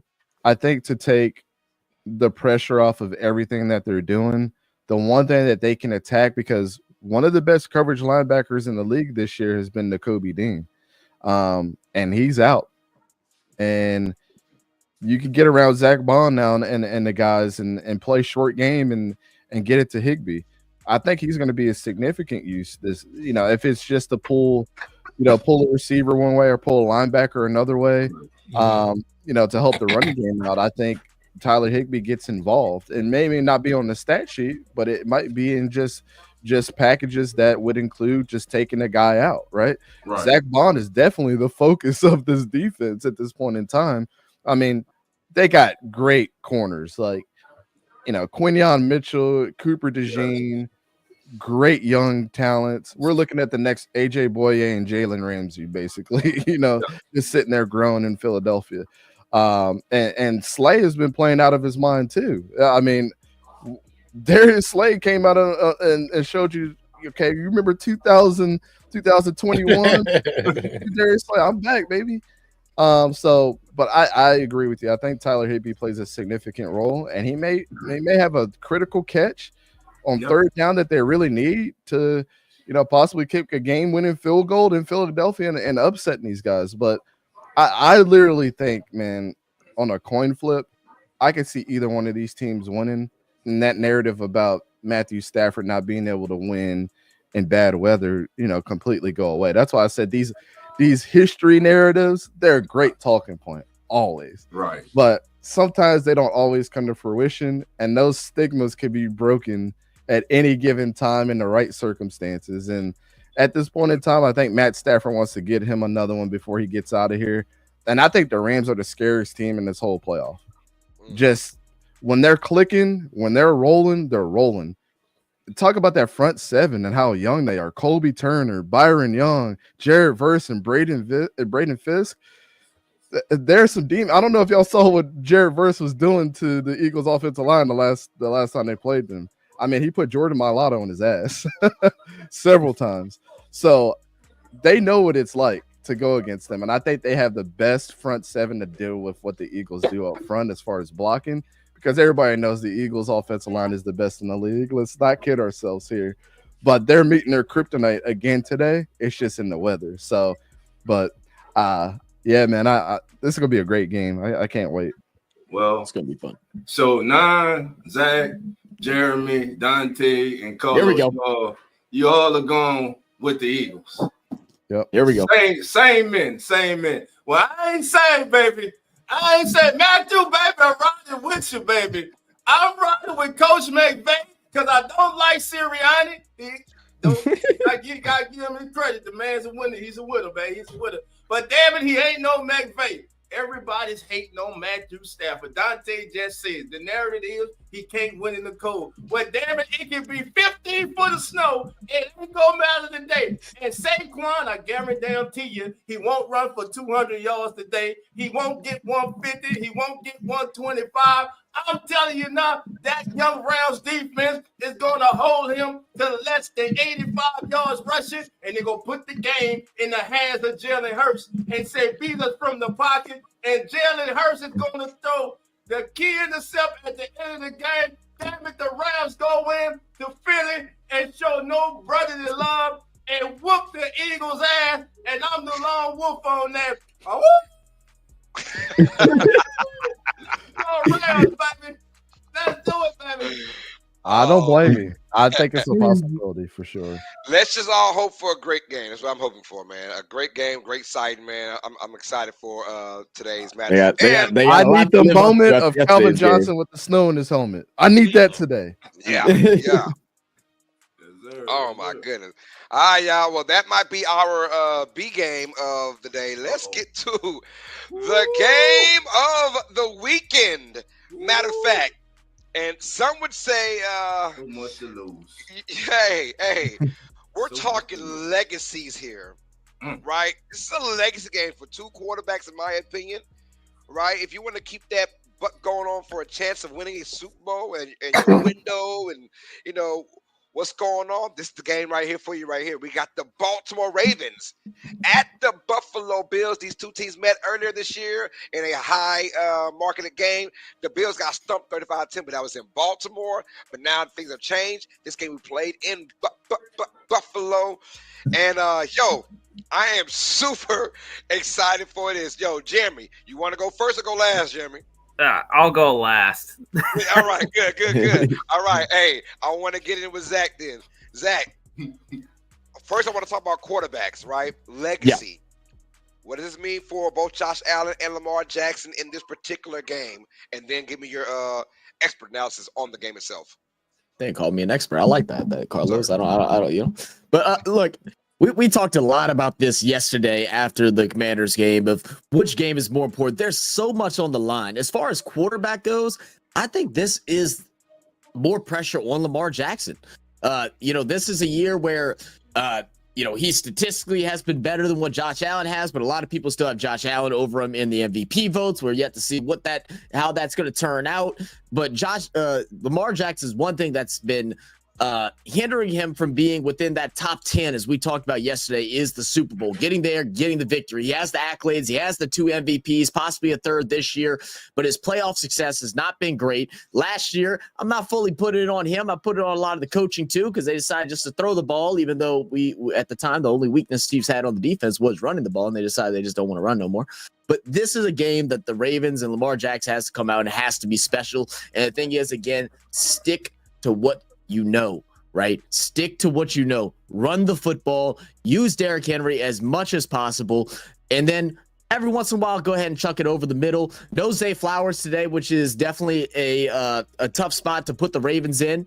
But it's not something that they have to be too worried about, right? Because if they just run the ball, they do more of an RPO style offense, let Lamar get loose on his feet, let him get moving, let him go and show that, no, I'm actually the MVP, that I deserve this. I'm here. I'm ready to get my revenge versus the Chiefs in the AFC Conference Championship game. This is a big, big matchup for Lamar. Now, we're talking about the Bills. Obviously, Josh Allen he's played great. A lot of people had, this team for the Bills this year not being as successful. I was definitely one of them.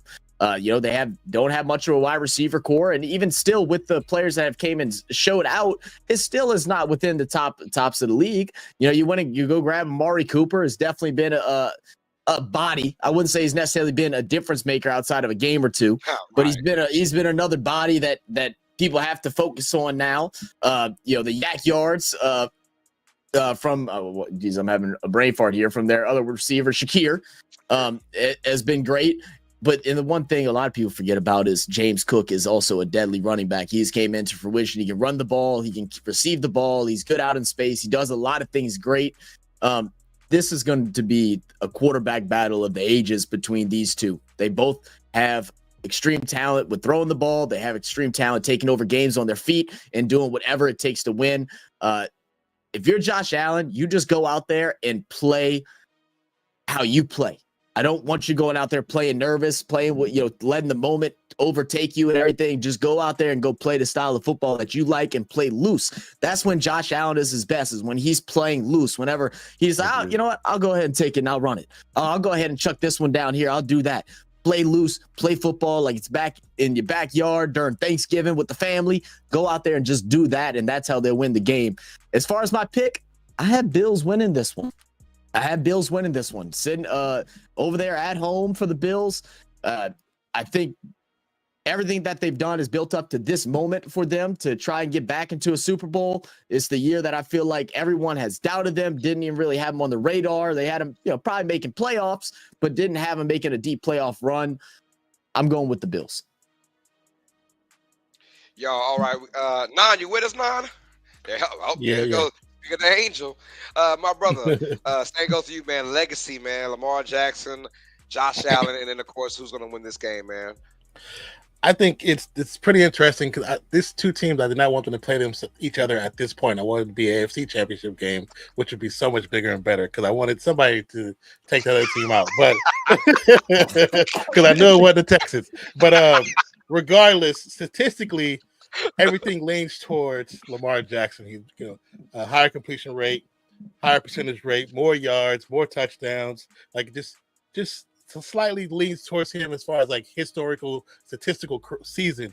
But I can see Josh Allen, the way he plays, looking like he's having fun all the time, bringing the joy back to football. I can see him easily winning this game, to be honest with you. I actually believe in this team more than I believe in the Ravens team. As much as I like Lamar and as much as I like King Henry, I like them a lot. But just the leadership behind my brain is having a fart like Zach behind Josh Allen. I feel like his leadership shows out to me better than Lamar Jackson. I still go back to last year in the AFC Final with Lamar Jackson. I felt he quit personally. I felt he quit in that game. So if he can get past this moment, he has to get past that mental block that I've seen him have in games where he starts getting shut down left and right. The run game kind of slows down, and all of a sudden we know the pressure's on him. Can he get past that moment? Can he get past the pressure moment? We've seen Josh Allen get to those points, and he's had his run-ins, but a lot of times those run-ins because of the Chiefs. So let's see what happens when he comes up against another formidable opponent such as the Ravens, or as for the Ravens, the Bills. But I feel like the Bills, it's for them to win. This is their moment. It's not still what Zach was saying. This is their moment. This is what they were built for. I believe that. It's just like we talked about with the Patriots back in the day, not having the greatest receiving core, but they made it work. This is the same situation. This is not the greatest receiving core. It's a decent one and it's a good one, but they all rely on each other and they believe in each other. I feel more so this one compared to the Ravens. So because of that, I feel like that team effort, that team cohesiveness will catapult them past the Ravens. Dante, how you feeling, brother? Legacy as far as Lamar Jackson and Josh Allen goes. Whose legacy is more on the line in this game? And of course, who you have winning this game as well? I grew up in Baltimore, man, and I'm not a Ravens fan. I'm a Jaguars fan, but I never hated the Ravens. I've always enjoyed what they've done as far as an organization. Them, the Steelers, the Green Bay Packers I think they're up there as the top 3 organizations in the NFL, just the way that they run their organizations. And it's hard to hate those teams, right, for what they've done. Yeah. True. Even though the Ravens and Steelers hate each other. But, that's what makes it even better. I think if anybody deserves to win another championship, it's probably them. In my aspect and what I've seen their team to be. There's so many likable guys on this team, likable coach. And the same thing could be said about the Bills. Like, look, I think Sean McDermott is well, I asked my guys the other day, I said, do you have Sean McDermott in your top 8 coaches? They said no. And I said, he's top 5 to me. The way that he constantly puts his team in position to win, you can coach however you want to coach, but if your players aren't showing up, that's not a Sean McDermott problem. He puts his coordinators and players in a position to win every single game. Josh Allen deserves all the love in the world and being a top 3 quarterback these last 3 to 4 years now. And if you don't have him there, we need to have a series of discussion on why. I mean, the guy has definitely dealt with not having a constant number 1 weapon on the running game and in the wide receiving core outside of Stephon Diggs, right? I mean, this year, Keon Coleman was supposed to be the guy. I'm a Florida State guy through and through, but I can tell you there's some deficiencies with Keon Coleman. Sometimes he can play really, really lazy. He's not this weapon that we thought he was going to be. And think about what Josh Allen and what they've done without a 1,000-yard receiver this year. Khalil Shakir being their number 1, that's absolutely crazy to me. But here's what I'll say about this game. All due respect for the Bills, man. I think they're just a couple pieces away. I think this offseason is theirs to take. And I think with all the hype that they've been getting over the years where people constantly had them in their Super Bowl, I mean, it's hard pressed not to have the Bills in the Super Bowl these last 5 years. I think next year they're going to be a Super Bowl favorite, and for good reason. I think they're going to kill this offseason. But right now, the trajectory that the Ravens have been on has been outstanding. Lamar Jackson is there's no question that he's been playing at an all-time level. Derrick Henry, Zay Flowers is out this game, which is a big blow for them. But I think the guy that slides in and fills in is Isaiah Likely. Isaiah Likely is going to come in and do what he did last game, have really big moments. Roquan Smith, all-pro yet again, and for a reason. One guy that, when I watched their defense at the beginning of the season, everybody was like, oh my God, they just can't put it together. The second half of their season and then up till now has been fantastic. Whatever mindset that they've gotten into to get themselves together has been great. And one guy that I want to call out that a lot of people are not talking about, we're seeing primetime Marlon Humphrey play right now, and it's a beautiful thing. We're not saying, a lot of people are just ignoring the fact that he's been playing good. And Kyle Van Noy has filled in for Patrick Queen's spot at this point in time as at a high level as much as he can at his age. And he deserves all the credit in the world. I don't know what John Harbaugh's voodoo magic that he has to get these teams together when they need to show up, but they got it rolling now. And I think, just to call out a couple players, I think Justice Hill needs to have a decent game today. I think Nelson Aguilar needs to come out and at least catch a ball or two today just to keep the monotony of that offense rolling. He's got to buy the top shelf hands. That's yeah. I mean, he has played better with the Ravens in his career, so I give him that. And then one guy that's just been sneaking under the radar is Trenton Simpson. We know that he's a young player, but I mean, he's third in tackles on the team. He's got, one of the highest rates of tackles for loss on the Ravens right now. And he's a sure tackler when he's in there making plays. So I think they definitely shut down James Cook today. They put all the pressure on Josh Allen yet again. And I think this is the lowest scoring game of today. I think the Ravens squeak out of this one with Justin Tucker getting the confidence back on his side, kicking the game-winning field goal. And I believe this game ends in 17-14, man. Shout out to you, Jeremy. This is another tough one, man. I know I wanted you.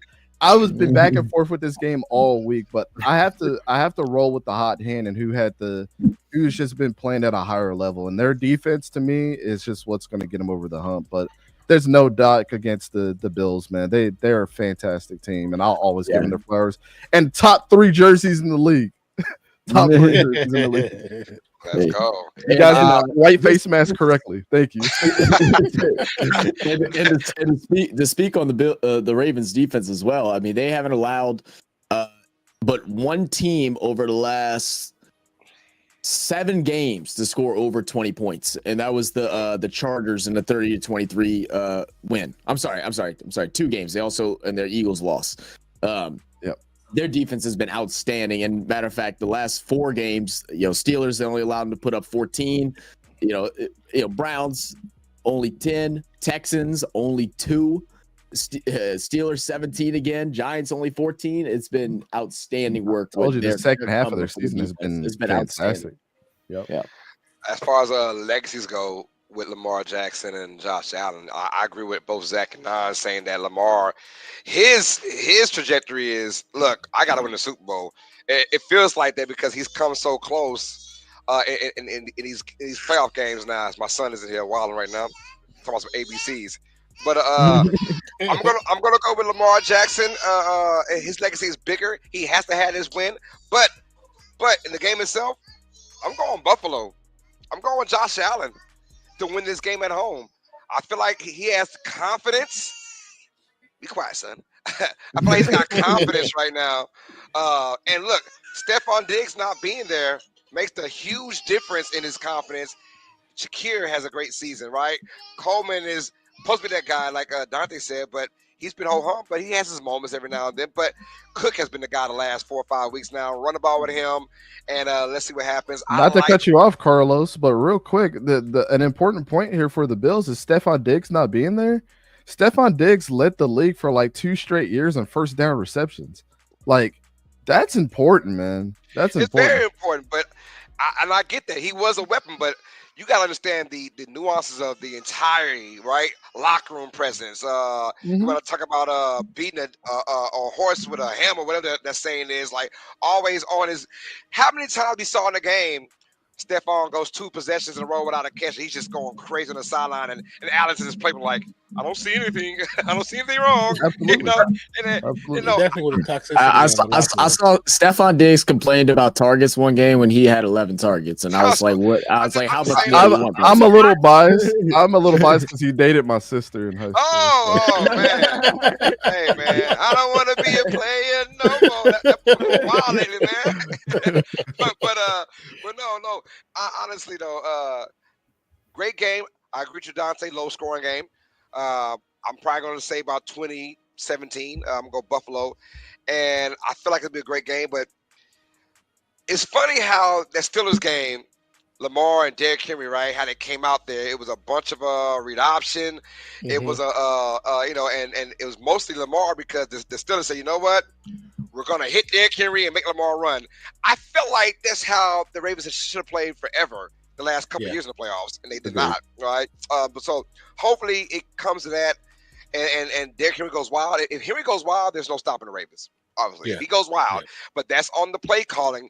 Do they give to Henry like that, or do they try and make Lamar this quarterback that flipped over 250 and 3 touchdowns? That's the difference right there. I think Buffalo's defense has been very under the radar this year, even losing a lot of key players from last year.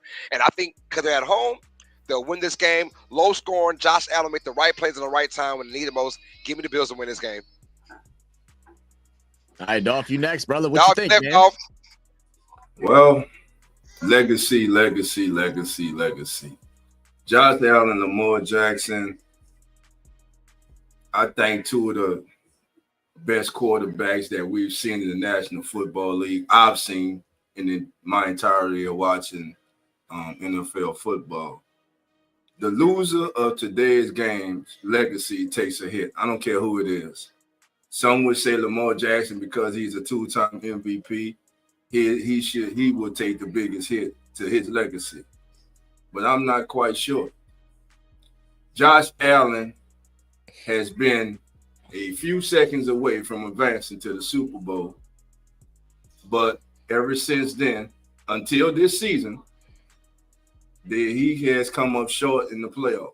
Now, last year, and I'm sorry to bring this up, Jeremy, it was laid out on the silver platter for the Bills. You had your enemy. You had the man coming into your house. You had frigid temperatures. You had a Chiefs offense that had struggled the entire year. And still, they dropped the ball at home. Lamar Jackson this year was gifted one of the greatest offseason prizes of all time when the Ravens went out and they got Derrick Henry.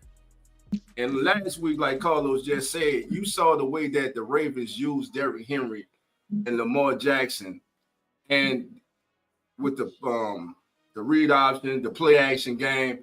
I'm with Dante about likely being that filling in somewhat for the absence of Zay Flowers. But also, we can't forget about Mark Andrews, Lamar Jackson's favorite target. Mark Andrews is a beast. He's nothing to be, he's not to be overlooked. So today's game is going to be special. And then I now go to the Bills. Knox and one of my favorite tight ends coming out of the draft when he came out, I'll keep talking about him, Dalton Kincaid. I think that kid is special. And today's game, I'm going to sit back. I'm like Dante. I'm like all you guys. I've been going all week, man.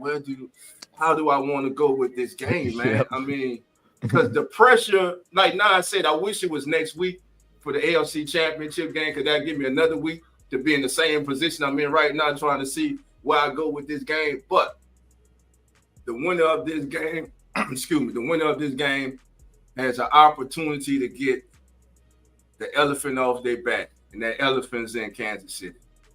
But to get there, they have to go through each other.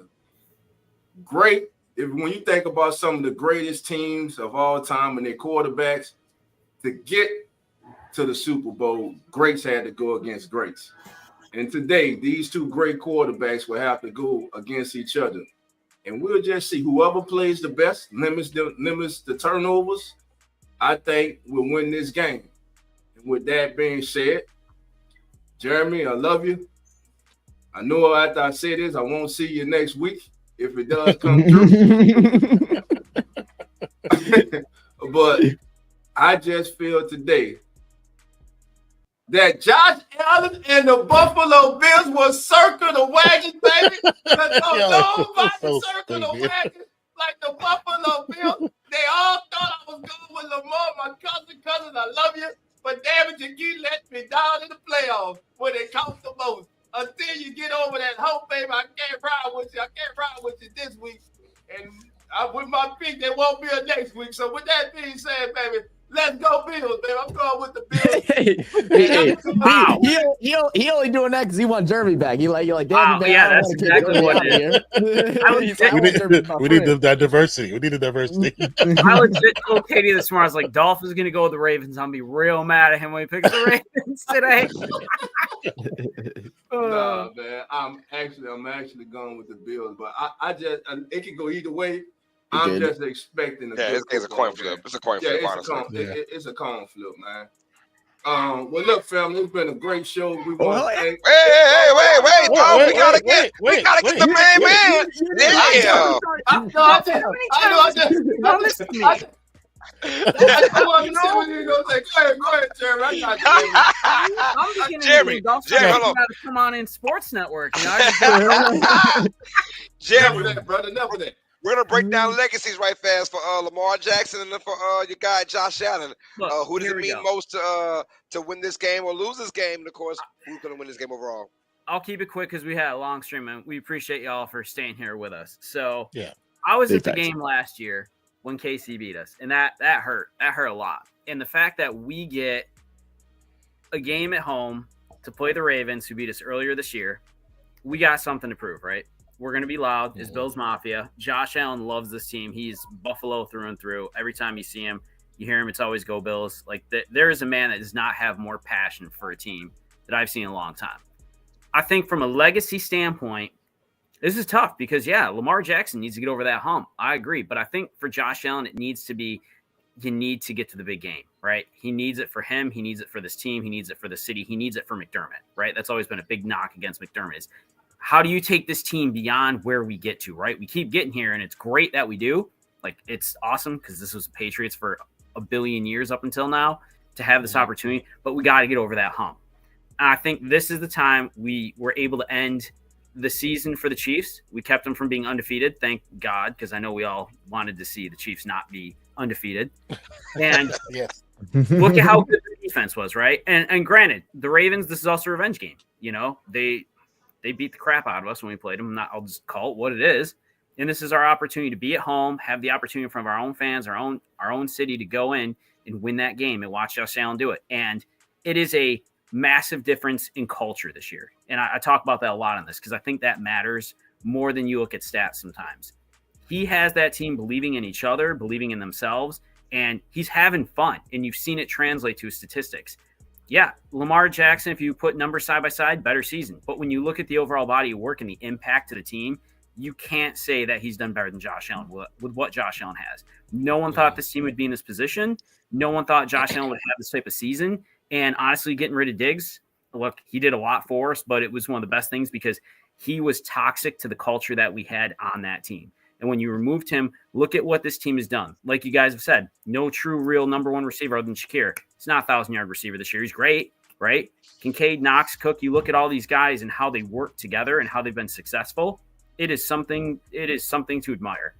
To me, legacy, Josh Allen, I think it's more important today. I think Lamar Jackson, he's got those MVPs. He's already got that legacy. Josh Allen doesn't have the MVPs. He doesn't have a Super Bowl. He doesn't have any of that, right? So he's still fighting to build that out.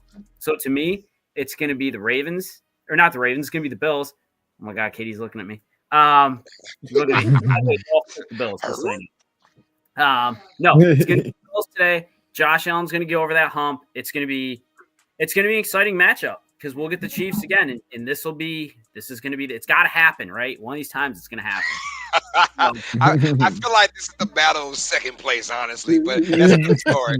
But if you beat the Chiefs once, we can do it again, right? Yeah, that's every other year. Y'all beat the Chiefs in the regular season.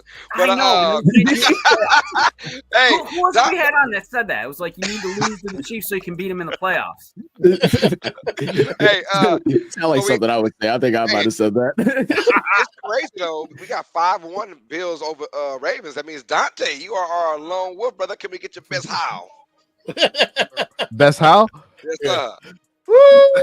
Let's go.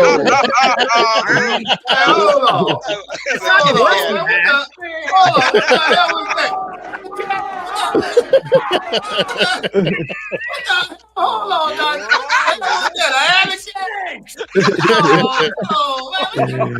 I think that was a puppy. That was a puppy. Dog, get your dog out the room. Dog. Yeah, get him out the room, man. My dog is there right now. Before we get out of here, though, y'all know what time it is. One of the most popular segments on all the social media, baby. Straight ball.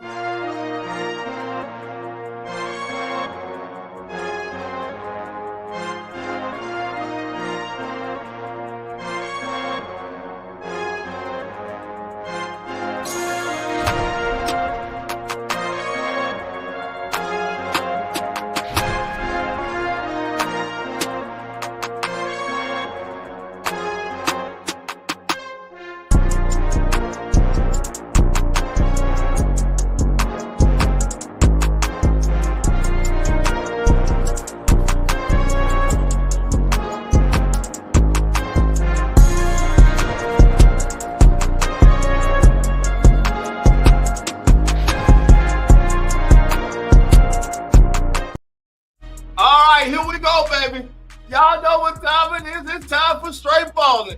It's Sunday, baby. It's the divisional round. Here we go. Start it off today. To get an honor to my guy, our brother, Jeremy. You gonna start us off today, baby. Who is your straight baller of the day? If we even have to guess, but go ahead anyway. No, you guys want me to say Josh Allen, so guess what? I'm not going to say Josh Allen. So I'm going to go with the Bills, but I'm going to go with James Cook.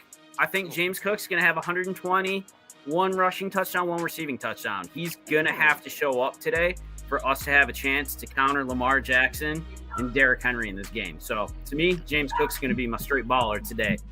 All right, Go Don, who you got, baby? I would say Josh Allen is my straight baller for the day, man. The pressure is on him, but I believe that he can get to the level and be put back on the pedestal. He was on the pedestal. He lost to the Chiefs. We took him off the pedestal. Now we're going to put him back on the pedestal when he wins today. So I'm going with Josh Allen. Okay. Zach, talk to us, baby. Hey, not to be a parrot, man, but I got to go with Josh Allen as well, man. He's going to run it. He's going to throw it. Damn it, if they let him, he kick it too. Josh Allen is going to have a straight balling game of the day. I'm telling you, just wait. Let's go. All right. Carlos. I'm going a little out the norm, y'all. I'm going with that Rams and Eagles game. Give me the Eagles defense More likely, Jalen Carter, big number 98. You want to stop that Rams offense from getting going? You stop Kyle Williams. You win this game easily. Give me Jalen Carter. Hey, bunch of TFLs being destructive, being a monster down there in Philadelphia. I don't care that he was in Georgia and it's cold as hell in Philadelphia. Everyone gets drafted from the SEC, got to go to the cold place. It doesn't matter. Jalen Carter is going to dominate this game from start to finish. And the reason why the Eagles are going to go to the NFC Championship game against the Commanders, give me Jalen Carter as my straight balling player of the day. Dante, Hold it. talk to us, baby. All right, I'm about to hit y'all with a haymaker. Uh-oh. I'm staying in Philadelphia, but I'm going with the other Jalen Hurts. I think Jalen Hurts has been so disrespected in his career for the way that he can do, he can do both just as well. But people are always saying you could have 13, 15, 14 touchdowns like he has in the last 3 years on the ground. And they say, oh, he still can't pass the ball. Why are you going to limit me to the things that I can do well? Sorry that it works. You know what I'm saying? Sour grapes. But I think today he's going to have one of the most well-balanced games that you've seen. Just kind of like when they played in their last Super Bowl, how when that Super Bowl loss came, it wasn't because of Jalen Hurts. And I think that he's about to prove it today in the weather, showing that Philadelphia, they can do it in whatever situation, just like his career has been, going from Alabama to Oklahoma, being a Heisman contender, being a Super Bowl contender. And now he's going to get his shine yet again. I expect him to throw for about 200 yards with a touchdown and 2 more on the ground today, eclipsing 100 yards. So that's my baller of the game right there. Yes, All right. You done heard all that balls of the game. But I know you're waiting for your boy, though. So where's y'all going? I'm going to the Ravens and the Bills. I'm going to the Eagles and the Rams also. But damn it, I ain't going with the player. I'm going with Coach Sean McVay. That's right, McVay will call a tremendous game today. He will keep that Eagles defense guessing and off balance all day. And the Rams will go into the city of brotherly love. And after they whoop the Eagles' ass, Eagles fans will be throwing batteries at the Rams as they exit the field.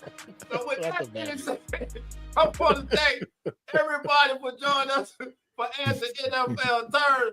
But a special thanks to our brother from East Coast Gridiron, the one and only Mr. Fume Extraordinary himself. Yes, sir. Thank you, my brother. And look, you family, brother, you are always welcome back. Always welcome, man. We really appreciate you guys. taking our time of your day to be with us, man. And to everybody in the chat, as always, family, y'all already know the doors are now open. So come on in. And we see everybody next Sunday. We out. The Cover is Sports Network.